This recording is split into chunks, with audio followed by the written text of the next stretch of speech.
Well now, howdy there, friends. Y'all mind sharing something real quick before I get started? What time is it where y'all sittin'? And where in this wide world are you watching from? Don't be shy now. I like hearing from folks, even young'uns like y'all. By golly, the world's a mighty big place. And it's sure a treat to have y'all here on my porch this evening. Now, let me tell you a tale that'll stretch your imaginations taller than the tallest pine in the Ozarks. 'Cause this here story's about a feller named Paul Bunyan and his blue ox, Babe. Y'all ever heard tell of him? Lordy, if not, hold on to your hats now. Long before the railroads snaked across the prairies and the towns popped up like daisies after a spring rain, there was a land so wild it'd make your head spin just looking at it. And in this land, folks whispered 'bout a giant of a man, taller than a stack of cabins, who could chop a forest down faster'n a twister through a cornfield. That feller was Paul Bunyan. But he weren't just a giant, he was a gentle one, mind ya, with a laugh that could rattle the windows and a heart bigger than a barn. And by his side, every step of the way, was Babe, a blue ox so big I reckon he could pull a house off its foundation if he felt like it. Now, sit a spell and listen close, young uns. Y'all ever wonder how a man and a critter could be friends like that? Well, Paul didn't just find Babe in some field. No, sir. One crisp morning, when the fog lay thick over the timber and dew clung to the grass like a quilt, Paul stumbled upon a little calf wandering all alone. Blue as a midsummer sky and shy as a mouse in a barn. Paul knelt down, gentle as a whispering wind, and said, "Well now, ain't you a sight for sore eyes? Reckon I'll take care of you." Babe looked up, eyes wide as saucers, and from that moment, by golly, they were inseparable. The young'uns leaning close on the porch gasped when I said that, and one of 'em piped up, "Mister, did that ox really glow blue?" I chuckled, ruffled the child's hair, and said, "Well, not exactly glowing, but blue enough to make a rainbow jealous, bless your heart. Don't you love it when the imagination gets to run wild? That's the kind of story that sticks with ya, like syrup on a stack of flapjacks. Paul and Babe, they traveled the forests and rivers, cutting paths through thickets and helping settlers find their way. Folks who saw 'em said it was like watching a legend walk right out of the clouds. And let me tell ya, young uns, Paul had a way of talking to trees, like he could persuade a stubborn oak to bend with a wink and a tip of his hat. He'd laugh and holler, "Come on now, don't be a stubborn old stump." And you know what? Those trees seemed to listen, sure as shootin'. Some of y'all might be wondering how a man that size could even eat. Lordy, Paul could eat enough to fill a small barn, and Babe, well, that ox could munch through a field of hay faster than you could say, "By golly." Folks used to say they'd watch Paul and Babe at supper and think, heaven help us if a mess of trouble ever comes along, those two'll handle it. But despite their might, Paul always treated folks kindly, never letting his size or strength turn his heart hard. And that, my friends, is just the beginning of the tale. You'll keep that question in mind, about time and place, 'cause I like knowing where these stories reach. Now hush up now and imagine the sunrise glinting off Babe's blue hide, the dew sparkling like diamonds, and Paul's laughter echoing through valleys yet untouched. Ain't no story like this one. I promise ya that. Asterisk, well now, Sit yourself back down, young uns, and let's wander a spell deeper into the woods where Paul and Babe made their mark. Y'all still with me? Don't be shy, give me a holler if you are. By golly, I reckon it's a sight to picture, and I want to make sure y'all catch every bit of it. Now this part's where things start getting a mite curious, and I hope y'all are ready for a heap of wonder. One evening, Paul decided it was high time to map out a trail through a forest thicker'n molasses. "Babe," he says, tipping his hat, "we're gonna make ourselves a path so wide folks could drive a wagon through without tacking a single turn." Babe snorted, blue hide glinting in the setting sun, and with a nod they set off. "Young'uns, don't you reckon it'd be exciting to watch an ox the size of a hill plow through a forest? Some of y'all gasping over there are right. It was mighty something." Now, as they moved, Paul noticed a tiny cabin tucked between the pines, smoke curling from its chimney. He leaned down, mighty careful, and whispered, "Don't you worry, little house. We ain't gonna squash ya." He always had a way with words, folks. Kind, soft, and strong all at once. A couple of children peeked from behind a tree and gasped, wide-eyed, wondering if the giant could really hear him. "Yes, siree," I told him, "and if he liked ya, he'd make a swing out of a log just for ya." Paul and Babe weren't just wandering for fun, though. No, sir, they had purpose. The land was wild, full of rivers and valleys that twisted like a snake in the sun, and folks needed a hand. Settlers were building towns, and Paul made sure the rivers flowed where they oughta, digging channels wider than a wagon road, helping water reach the fields. Folks used to say, "Ain't no work too big for Paul Bunyan and that blue ox." And truth be told, young uns, it weren't just the work, it was how they made folks feel. Safe. Like everything was gonna be all right in the world. Sure as shootin'. One curious young'un piped up. "Mister, did they talk to other animals too?" I chuckled. Well now, Paul had a way with all sorts, but it was Babe that held the real magic. Birds would follow him, squirrels would chatter, and deer would peek out, wondering what in the world was walking through their woods. The children giggled, imagining a blue ox striding past a herd of wide-eyed deer. By golly, it was a sight. Evening turned to night as they made camp, setting a fire bigger'n a wagon wheel. Not that y'all could see it from here, but imagine the sparks dancing up into the starlit sky. Paul told stories to Babe while nibbling on supper fit for a dozen men, and the ox listened, tail twitching in rhythm with the tailies. Young uns leaned close to the fire, eyes wide, and one whispered, "Do you reckon they ever got lonely?" I smiled, shook my head. Not a lick. Folks, even giants, need a friend, and Paul found his in Babe. That's something real important, sure as shootin'.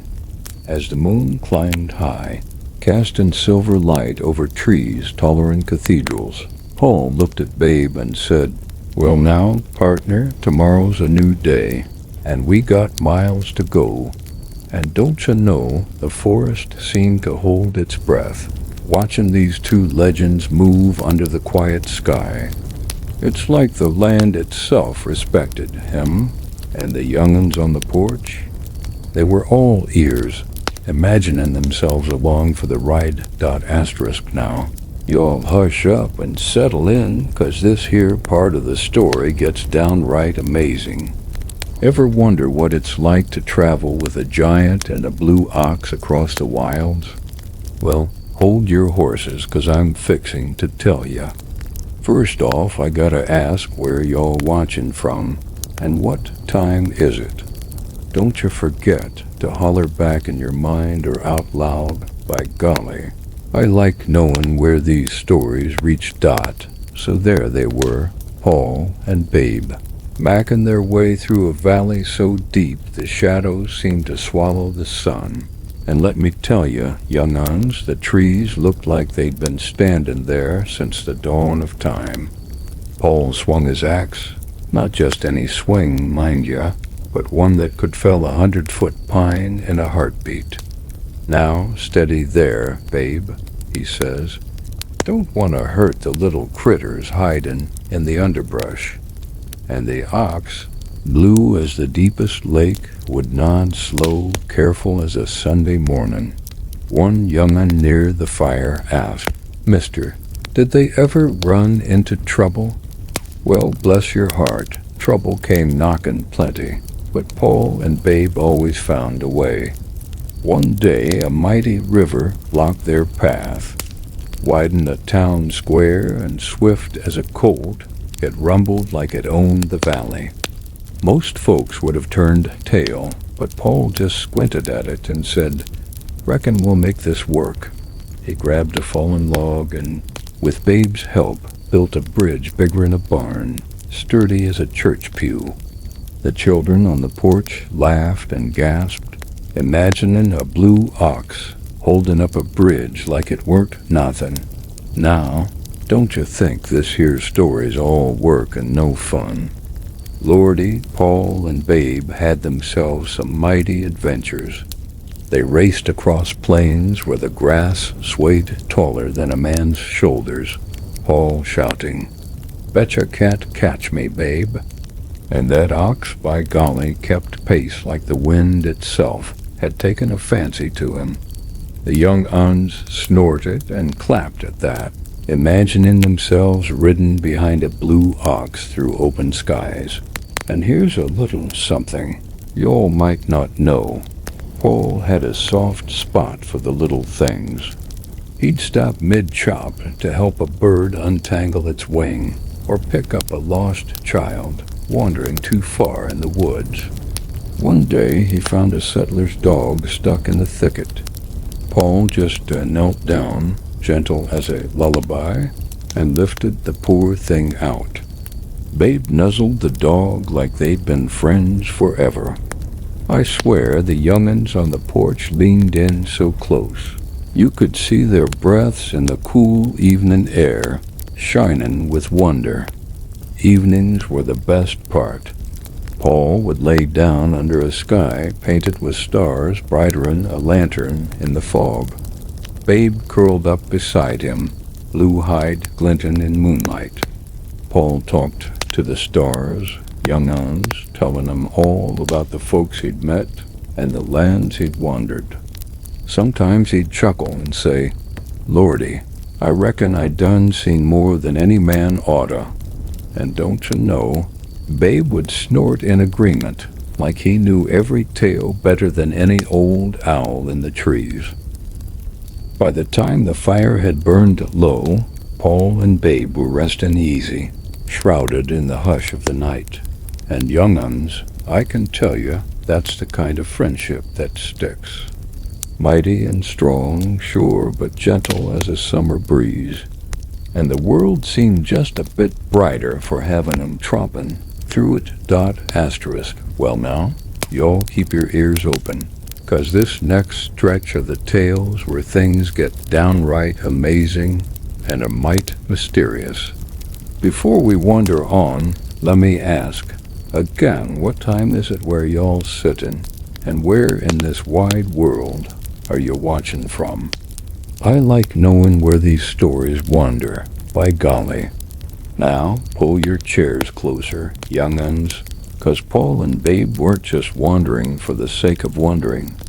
One bright morning, Paul spotted something unusual in the distance, something that made even Babe pause and tilt his great blue head. A ridge of hills taller than a stack of barns, curled in shapes that didn't seem natural, more like something the land itself had been dreaming. "Well now, that's peculiar," Paul said, scratching his jaw. "Reckon we better check it out." The children on the porch whispered to each other, imagining what could be hiding in such strange hills. As they approached, Paul noticed markings on the rocks, lines and carvings maybe left by folks long gone, or perhaps the work of the wind and rain shapen the stone. "Ain't never seen nothing like this," Paul muttered. "Might be a secret of the land holding its story." Babe snorted softly, nudging a curious rabbit from its hidey hole, and the young uns leaned closer to the story, imagining themselves following the giant and the ox through mysterious canyons. Now, it wasn't all easy trails. Some parts were steep, the earth crumbly and tricky. Paul had to brace himself against mighty boulders, his boots sinking into the soil, while Babe pushed with a strength that made even the young un's eyes go wide. "Hold your horses, partner," Paul chuckled. "We ain't rushing nothing. Let's treat this hill like a gentle feller." And sure enough, step by step, they made their way to the top, where the wind whipped wild, carrying smells of pine, moss, and something ancient. One of the young'uns whispered, "Mister, do you reckon there's treasure up there?" I chuckled, tip of my hat in hand. "Well now, treasure ain't always gold or jewels, bless your heart. Sometimes it's something you can't hold in your hands of view, a feelin', a story told by giants and blue oxen alike." The children nodded, imagining treasure more mysterious than any chest or trinket. From that ridge, Paul and Babe could see the rivers winding like ribbons, forests stretching for miles, and towns settling into valleys like tiny toys.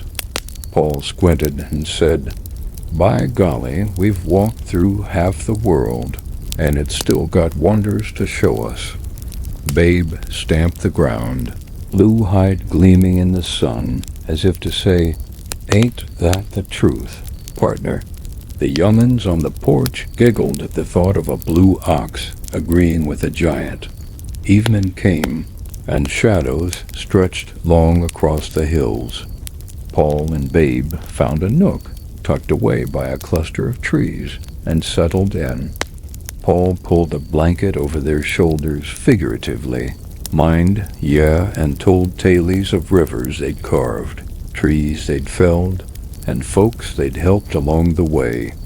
Young'uns laughed, gasped, and whispered, imagining themselves as part of those adventures. And as the stars blinked awake in the dark sky, Paul said something soft, almost to himself. "Land's full of stories, Babe, and someday folks'll be tellin' 'em just like this." Babe nudged him, gentle as a feather, and the children, snug on the porch, felt like they'd seen a bit of something magical, something the wide world held close and secret. Asterisk all right now, y'all. Lean in close, 'cause this next bit's where the tale takes on a real sense of wonder. Before we wander any further, what time is it where y'all sittin', and where in this wide world are you watchin' from? By golly, I like imagining where these stories travel. Now, let's follow Paul and Babe deeper into the heart of the land, where the trees grow taller'n a steeple, and the valleys hide secrets older'n anyone can reckon. One morning, the sun peeked over the hills like a shy feller, and Paul stretched himself taller than a windmill. "Babe, reckon it's a day for something unusual," he said, scratching his chin. The ox blinked, blue hide shimmering faintly in the morning light, and stomped once, steady as a drum. They started down a slope where wildflowers bloomed in colors no settler had named, and Paul hummed a tune, soft and low, like a lullaby carried on the wind. "Young'uns, don't you love it when nature itself feels like it's part of the story?" As they traveled, Paul noticed a group of folks stranded by a mudslide. "Lordy," he muttered, "looks like they need a hand." With a grin, he hefted a fallen tree like it were a toothpick and laid it across the mud, while Babe used his massive strength to pull wagons and frightened cattle to safety. The children on the porch gasped and clutched each other. Imagine an ox big enough to move a whole wagon. Did he really do that? One asked. Sure as shootin', young un, I said, tip of my hat in the FIRELIGT dot. Later in the day, they wandered near a canyon so deep the shadows seemed to hum. Paul peered down and spotted what looked like a river of silver far below. By golly, he said, I'll bet a mighty tale lies at the bottom. Babe tilted his head, sniffing the wind, and without a word they made a careful descent. Step by step, the giant and his blue companion navigated cliffs and boulders, never rushing, never faltering.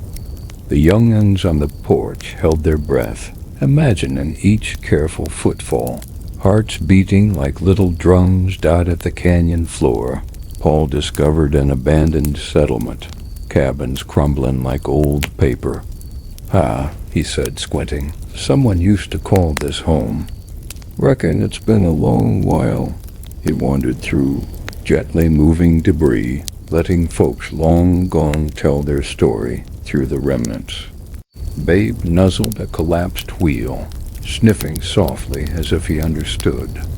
I could see the children leaning closer, shuffling forward, trying to imagine a giant and a blue ox listening to ghosts of the past. Evening found them at a stream, where Paul washed his hands and fed Babe from the water. Partner, he said, looking at the reflection of Babe's sky-blue hide in the ripples, ain't no wonder in the world like this here friendship. Strong as a mountain, gentle as a breeze, the young uns on the porch let out a sigh, imagining themselves beside the pair, feeling the cool water and the quiet magic of the moment. Night crept in slow, painting the canyon in shades of deep blue and silver. Paul settled against a rock, Babe lying close, and the giant whispered stories of forests felled, rivers carved, and the folks who'd been helped along the way. Don't you forget, young'uns, he said softly, strength ain't just in muscles, it's in heart, in friendship, in the care ye give. And with that, the stars blinked awake, shimmering over a blue ox and his giant friend, watching over a world full of wonder. Well now, friends, we've reached the stretch where the story settles into something mighty special. Before I begin, don't forget what time is it where y'all watching, and where in this wide world are ya? By golly, it tickles me to imagine this tale reaching every corner. Now, let's see what becomes of Paul and Babe as their adventures wind down. Like the sun sinking low over the horizon, Paul and Babe had wandered more miles than most folks could reckon, through forests that smelled of pine and rain, over hills that rolled like waves in the sun, and across rivers shining silver under the sky. They'd carved trails, helped settlers, and shared laughter along the way. But as the day faded, Paul looked at Babe and said, well now, partner, reckon it's time to rest easy. We done plenty, ain't we? Babe gave a gentle snort, tail flicking as if to say, ain't nothing better than a day well spent. The children on the porch leaned close, imagining a blue ox and a giant settling under the stars, the quiet of the land surrounding him like a blanket. Paul told stories soft and slow about rivers they'd dug, trees they'd felled, and towns that had sprung up where wilderness used to be. And remember, he said, eyes twinkling, it ain't just the work that matters.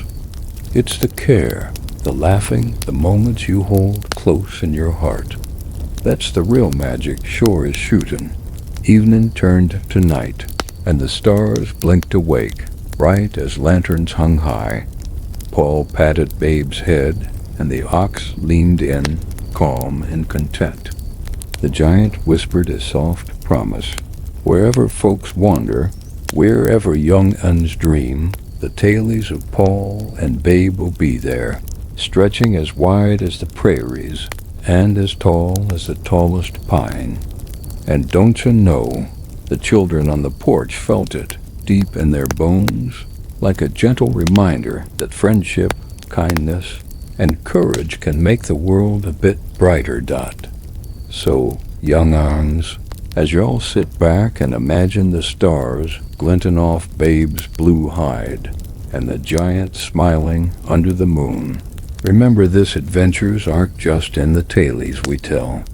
They're in the hearts we touch and the friends we hold dear and in the laughter that echoes long after the day's gone. And that, by golly, is the story of Paul Bunyan and his blue ox. Babe legendary, mighty, and gentle, just like we all hope to be in our own little ways.